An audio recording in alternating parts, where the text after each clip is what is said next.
પણ એ વાંચતા વાંચતા એ લોકો ક્લાસિક તરફ પણ પાછા વળ્યા છે, કારણ કે પબ્લિશર્સ એવું કહી રહ્યા છે કે આ એ જ જનરેશન છે જે પન્નાલાલ પટેલ, ચુનીલાલ મડિયાને નવેસરથી રિવિઝિટ કરે છે. આ લોકો ઝવેરચંદ મેઘાણીને શોધવા જાય છે. તો એ રીતે બહુ હોપફુલ છે. મને લખતો એક્ટિવ એ રીતે જ કરે છે કે મને મળતા મેલ્સ કે ઇન્સ્ટાગ્રામ ડીએમમાં યુથ વધારે મોટા ભાગે જોવા મળે છે. એ પછી સત્યભામા હોય કે બારીમાં આખું આકાશ નામની મારી નવી નોવેલ હોય. તો મને લાગે છે કે જ્યારે એમને પોતાના પ્રોબ્લેમ્સ લિટરેચરમાંથી સોલ્વ થતા દેખાય છે, સોલ્યુશન મળતો દેખાય છે, ત્યારે એ લોકો હંમેશા પોતાના રાઇટરને તરત પિંગ કરી એમને કહેવા જોઈએ છે કે અમે તમારું આ વાંચ્યું ને અમને બહુ મજા પડી. બરાબર. તો તરત જે ઉત્તર મળે છે તમને, તરત જે પ્રતિભાવ મળે છે આ જનરેશન તરફથી, એ વધારે મને મોટિવેટ કરે છે વધારે ને વધારે રિલેવન્ટ લખવાની લાઈમાં. બરાબર છે. અને હા, હવે મારે તમને પૂછવાનું છે.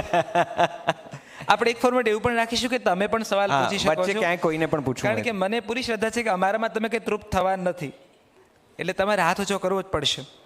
રાધર, વચ્ચે તમને લાગે કે હવે મારે સવાલ પૂછવો છે તો પૂછી શકો છો તમે. કોઈને પૂછવું છે ને ઈશિતભાઈને સવાલ? હાજી પ્લીઝ. તાત્કાલિક. વાહ, એક તાળી એમના માટે થઈ જાય પહેલા તો. Yes. Hello, myself Daksh Rajput. As we have seen that our Hindu tradition, which is being passed by the storytelling method of Puranas, Rishis and oral tradition. So my question was regarding storytelling, that what is the impact of storytelling in today's modern generation and what could be the potential in in future? So that's my question.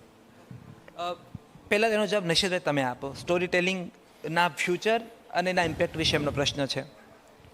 તમે છેલ્લા story ટેલિંગની impact જુઓ. હું આ જવાબ ઘણો લાંબો આપી શકું એમ છું. બેસી જા બેટા આરામથી. પણ તમે એ સમજો કે તમારા મનમાં સ્ટોરી ટેલિંગને લઈને પ્રશ્ન સૂજ્યો ને, એ જ એનો બહુ મોટો જવાબ છે.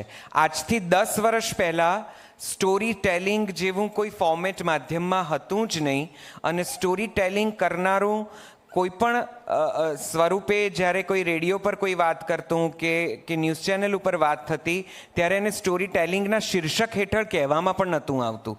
કોઈને એ વાત ગળે નથી ઉતરતી કે લોકો સ્ટોરી ટેલિંગ કરીને પોતાનું આજીવિકા રળી શકે કે પોતાનું કરિયર સ્થાપિત કરી શકે. આજે આપણી પાસે કેટલા બધા એવા નામો છે જે સ્ટેન્ડઅપમાં અચ્છી સ્ટોરી ટેલિંગ કરે છે, સોશિયલ મીડિયા ઉપર સરસ મજાની સ્ટોરીઝ કરે છે. હવે ટ્રેડિશનલની હોય, માઇથોલોજીની હોય, હિસ્ટ્રીની હોય, હેરિટેજની હોય, બોલિવૂડની હોય, સિનેમાની હોય, કેટલી બધી જાતની ને ભાતભાતની સ્ટોરીઝ આપણે રીલના ફોર્મેટમાં સોશિયલ મીડિયા પર કે કોઈ જુદા જુદા યુટ્યુબના વિડીયોઝમાં જોઈએ છે. આ ઘટના લગભગ 10 વર્ષ પહેલાં અને વધારે એમ કહું કે 2020 પહેલાં જરા અઘરી હતી. કોઈને પોતાને વાર્તા કહેવામાં રસ છે કે મને વાર્તા કહેવાની કરિયર બનાવવી છે, એવું સ્વપ્ને ખ્યાલ નહોતો આવતો. ને ધારો કે કોઈકનું સ્વપ્ન હોય તો એના માટે કપરા ચઢાણ હતા.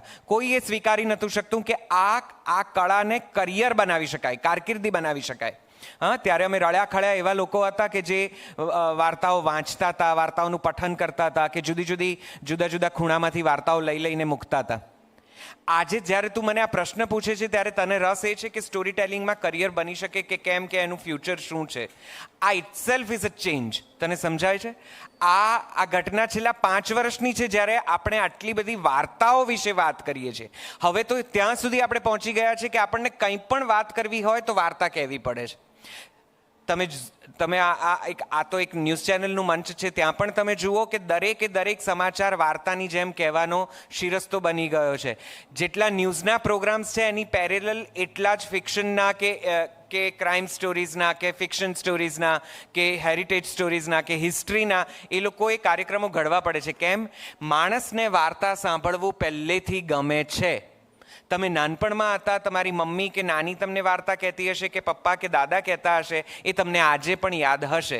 તમને પેલો કાગડો કુંજા પર બેઠો બેઠો પથ્થરો નાખતો હતો ને પાણી પીવા માટે એ તરસ્યો હતો, કે કાચબો ધીમે રહીને જીતી ગયો, એ વાર્તાઓ હજી પણ યાદ છે. માણસનો મૂળ સ્વભાવ વાર્તા સાંભળીને જ વાત સમજવાનો છે. હવે તમે વાર્તા કઈ રીતે કહો છો એની ઉપર આધાર છે. એટલે આનું ફ્યુચર નક્કી ખૂબ ઉજળું એ રીતે છે કે કારણ કે હવે માધ્યમોમાં વાર્તા કહેનારાઓની અને વાર્તાઓની જરૂર છે. માધ્યમો પણ વધ્યા છે. આજથી થોડા વર્ષો પહેલાં આટલા માધ્યમો પણ નહોતા. અમારી પાસે રીલ જેવું ફોર્મેટ નહોતું આજથી 7-10 વર્ષ પહેલાં કે જ્યાં અમે આવી રીતે વાર્તાઓ કહી શકીએ. આજે કેટલા બધા ફોર્મેટમાં તમે વાર્તાઓ કહી શકો છો. તો ભવિષ્ય બહુ ઉજળું છે. જેને પણ સ્ટોરી ટેલિંગ આ એક આખા શીર્ષકમાં કે આ મથાળા હેઠળ આવતી કળામાં રસ હોય ને, definitely they should improve their skills and take note of it. હમણાં ગઈકાલે જ અમારો એક વાચિકમનો અમે વર્કશોપ પૂરો કર્યો છે જલસો ઉપર, અને ટુ માય સરપ્રાઇઝ લગભગ 30 લોકો રામ, અને એ પણ યુવાનો જેને માત્ર વાર્તા કહેવાનું શીખવું છે, બીજા કશામાં રસ નથી. અને મારી તો જરાક થોડીક ઓર એમાં મર્યાદા કહો કે મારું એક કોઈન કરેલો વિચાર કે ઉપક્રમ છે. હું તો ગુજરાતી સાહિત્યની રામ કે એના પૂર્વસૂરીઓએ લખેલી શ્રેષ્ઠ વાર્તાઓનું માત્ર પઠન કરું છું. હું તો સ્ટોરી ટેલિંગ પર નથી, હું તો માત્ર સ્ટોરી રીડિંગ ઉપર છું. હું એ રીતે વાંચું છું કે જેથી લખાયેલી વાર્તા એની અસર સાથે લોકોના મનમાં, આંખમાં, તનમાં, જીવનમાં ભજવાય. એ વાર્તાઓ થકી માત્ર જીવવાનું ક્યાંક ચીંધી શકાય. તો મારું કામ તો એનાથી થોડુંક વધારે નેરો ડાઉન કરેલું છે, સ્ટોરી રીડિંગનું છે. તો જો લખાયેલી વાર્તાને સરસ રીતે પઠન કરવામાં આવે તો રસ પડતો હોય, તો સરસ રીતે તમે કોઈક કાલ્પનિક કે અનુભવાયેલી વાર્તા જ્યારે ક્યાંક પણ, કોઈ પણ માધ્યમ પણ, કોઈ પણ સ્થળ પર, કોઈ પણ રીતે કહેશો, એ ગમશે જ. બશર્તે એ પ્રભાવક રીતે ભાષાના સાચા વ્યાકરણ સાથે અને એના સાચા અર્થ સાથે અને જિંદગીના કોઈક મર્મ સાથે કહેવાય તો લોકોને ગમે છે. સો ભવિષ્ય ઉજળું છે અને વર્તમાન તો એનું અત્યારે આ શ્રેષ્ઠ સમય છે સ્ટોરી ટેલિંગના ફિલ્ડમાં આવવું હોય તો this is the best time. બીજો કોઈ સવાલ કોઈને છે? કાં પછી હવે રામનો વારો છે?